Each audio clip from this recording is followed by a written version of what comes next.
Good evening, everyone. Welcome back to PyroFalkon's Let's Play Extravaganza, where the Akamura and I are playing Final Fantasy VI, my favorite I thought it was game Final Fantasy 3. of all time.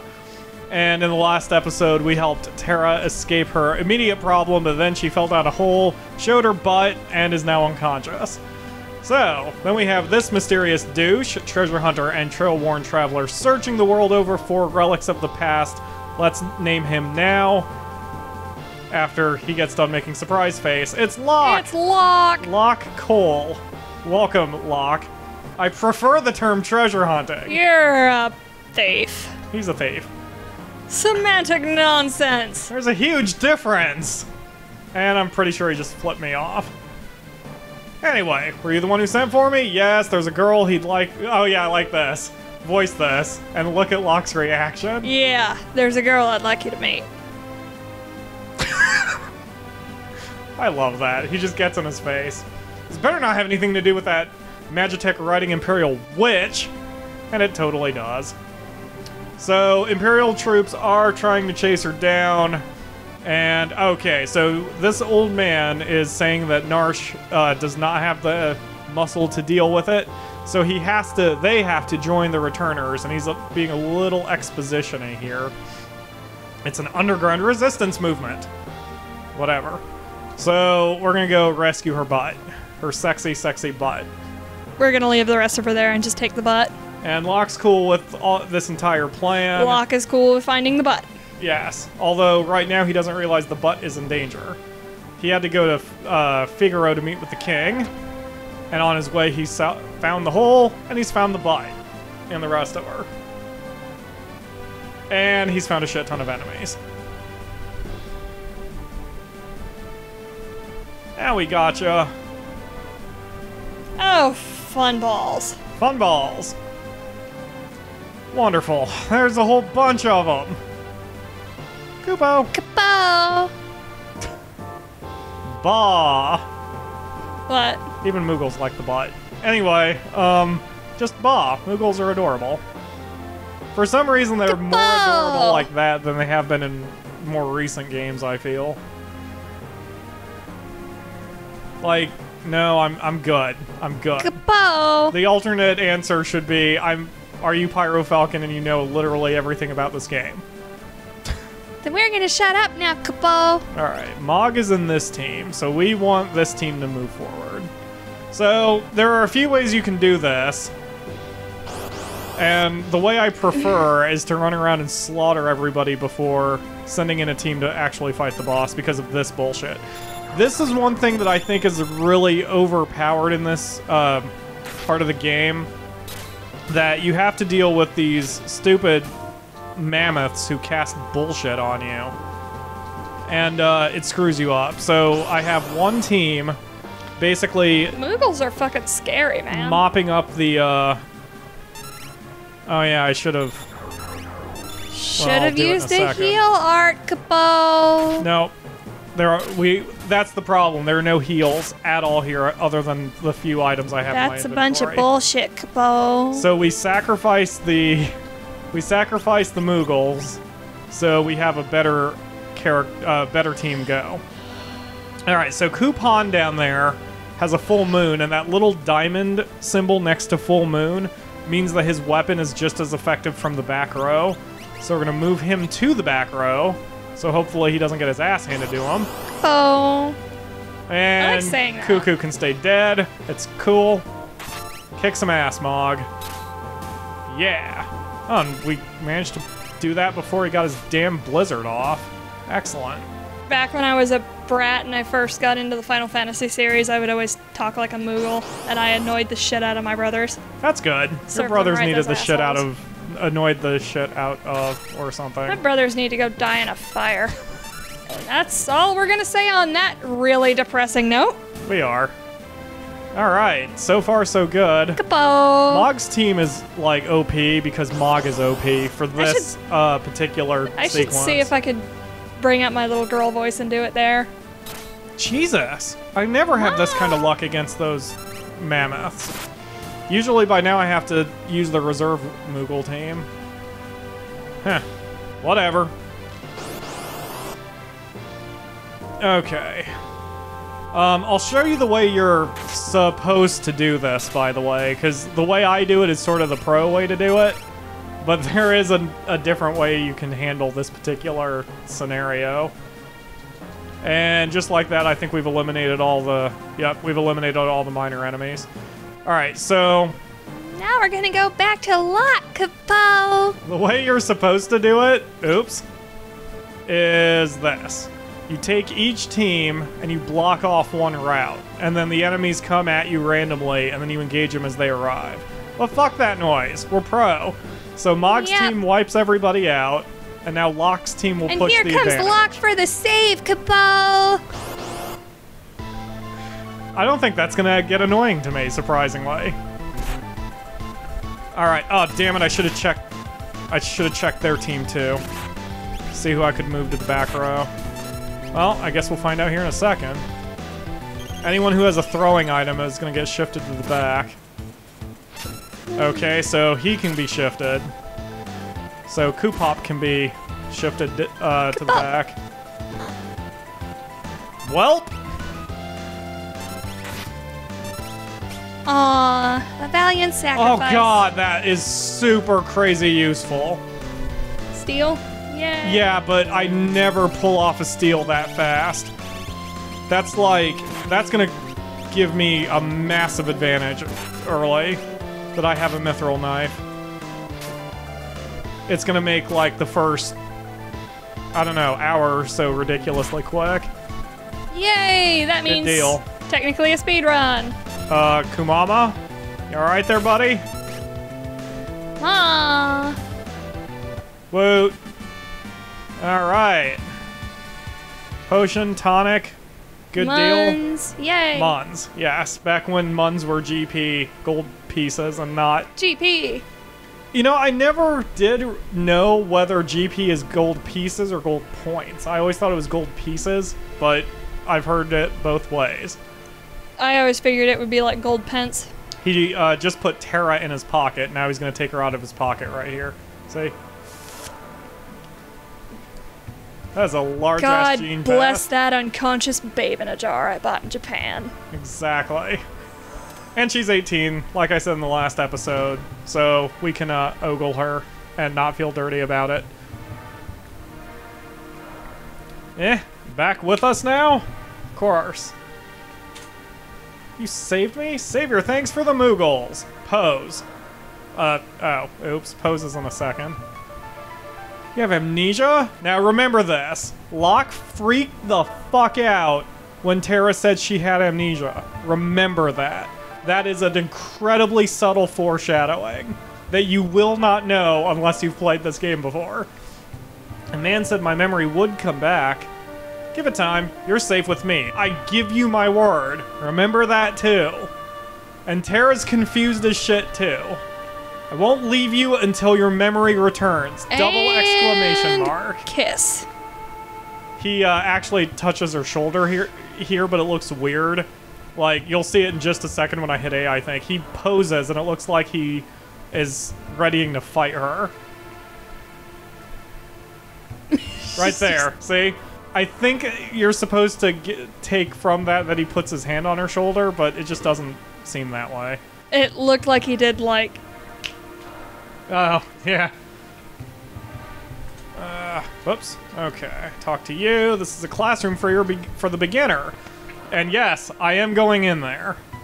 Not that I need to know anything here, but that gives us a refreshing taste of healing, and now we can get some bullshit here. Tincture? I forget what a tincture does. Oh, it's an ether. Yay! Wow. Monster in a box. I immediately think of that one BG Cats Final Fantasy VII comic. Ether, now! I'm not made of ether! Well, okay. Technically I am made of ether. Vincent, am I made of ether? Locke, by the way, is 25 years old, so he, I don't know, he's not exactly cradle robbing by eyeing Terra, but luckily he doesn't really give a crap about her anyway. Well, I shouldn't say it that way, like, he does not fall in love with her or anything. He's just very, loyal. Excuse me, douches.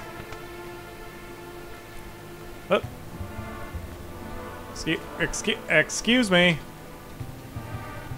Yeah, they used the old item names back in the day. Obviously, since this was 1994. So, like, tonics are the... Potions are the old tonics, and high potions are the old potions. But, whatever. It doesn't matter. That is such a cool look, too. There's, in the webcomic, The Order of the Stick, there's a scene where they make a Final Fantasy VI direct reference. Like, it's not even... They're not hiding it. The airship lands, a bunch of Final Fantasy VI characters get out, there's talking, whatever. And one of the characters of... I think Locke dies, and then one of the characters in the Order of the Stick crew takes his clothes, and then starts wearing that outfit from now on. And it is a cool outfit. Very colorful, very nice. I would totally wear that myself, except I think with my hair I can't pull off a headband like that. Well. Alright, so we are about... Okay. In a second, we are about to get to... Cut yourself some bangs and you'll be able to pull it off.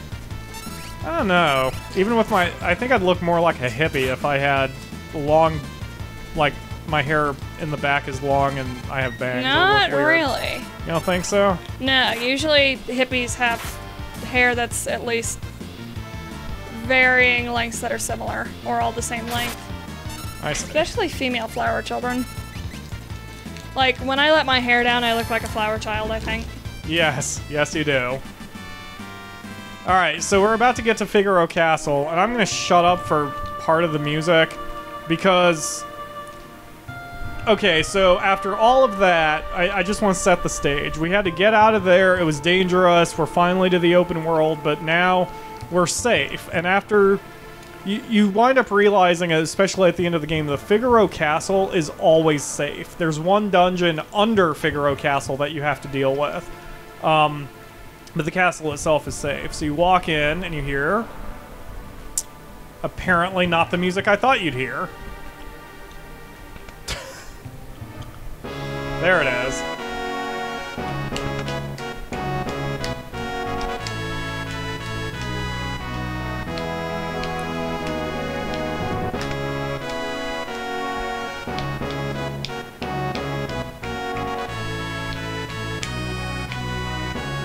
It's just such a great song. It's powerful, and you associate it with being safe. It's one reason why I used it for the song at the end of my trailer.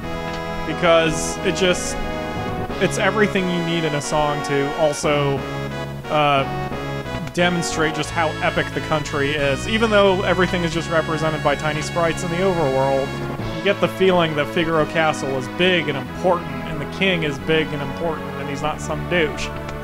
Well, he is a douche, but you're gonna see why in just a second. With a kind of crappily translated bit, and I will rephrase it. She blinked. Who do you think you are? And this is the part where, like, he's trying to be slick and suave and it just does not translate well.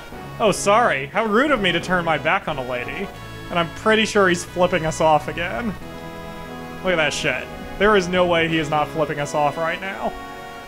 The young king of Figaro Castle, allied to the Empire and a master designer of machinery. It is Edgar.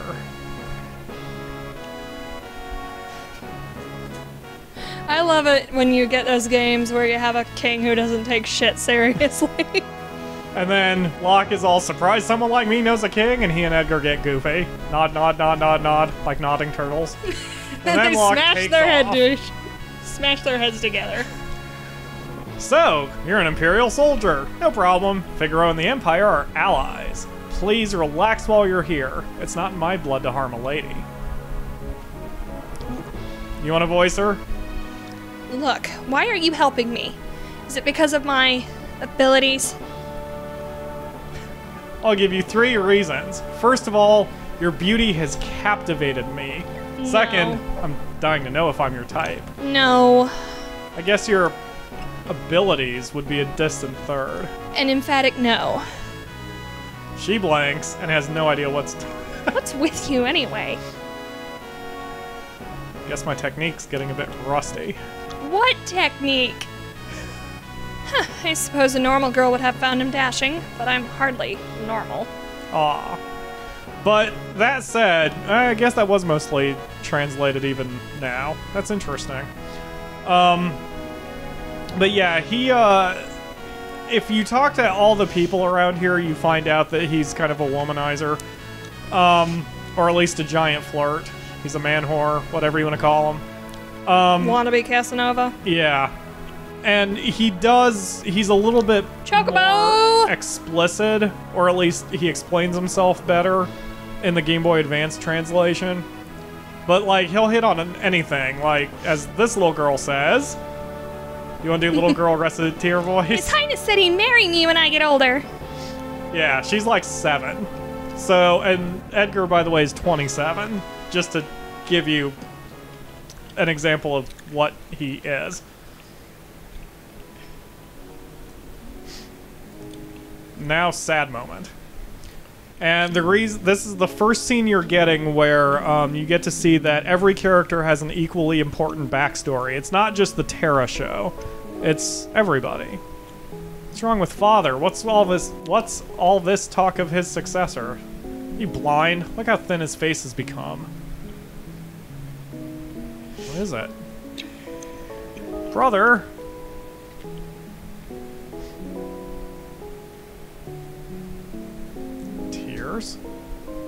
Ah. Edgar's twin brother, who traded the throne for his own freedom. I used to pronounce this name, I still pronounce the name as Sabin, but I think it's supposed to be Sabin. This is one of those Tifa, Tifa, Typha situations. I think it's Sabin. Or I don't know. I don't know if it's Sabin or Sabin, but I always pronounced it as Sabin. So that's what I'm going with. Okay, so we don't know where Sabin is, but we had to go through that cutscene not only to see that Edgar isn't a douche, well, not an entire douche, but we had to get Sabin's name, and otherwise nothing else would happen. I think it's the ladies in here who mentioned that Edgar would hit on a snake. Though Edgar showers his attentions on women, most are too smart to pay any attention to him. Sassy blonde. He recently tried to hit on the High Priestess. Surely he's talked to you. There is no High Priestess in the game, by the way, which I thought is kind of maw. Maw. You don't get to meet the High Priestess that he hit on. I like her little ponytail, the way it waggles. Especially when it does a quick waggle like that when you go downstairs. I'm making her walk like I'm drunk off my ass, or like she's drunk off her ass. Her sweet, sweet butt. Alright, what? Oh, throne room. Right. Ugh. Oh, God. Oh, I missed the dash button. There's a relic, an accessory that we can get pretty soon that is called Sprint Shoes, and it lets us move twice as fast. So once we've got it, we will definitely be playing the game with it constantly. Oh yeah. Because this speed's killing me. Symphonia, Lloyd has an optional thing that he can equip. It's not an accessory, but like... The Chancellor! But it makes the player character move faster. Yeah. And I had that equipped, and I'm like running around with it. I'm like, I'm never taking this off. Exactly. King Edgar, someone from the Empire to see you. Probably Kefka, and here we'll hear his famous laugh for the first time. I really wish I could voice him, but I just cannot sound that unhinged. Phooey! Emperor's Gestall's stupid orders. Edgar, you pinhead! Why do you have to live in the middle of nowhere? These recon jobs are the pits. Ahem. There's sand on my boots.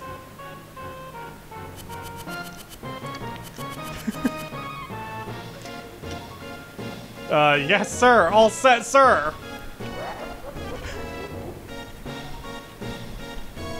Idiots. Sir Kefka, what on earth did... Out of my way. He just threw the guard into the wall. Alright, well, we are going to see what Kefka wants exactly in the next episode. Thanks for watching, everyone. We'll see you tomorrow.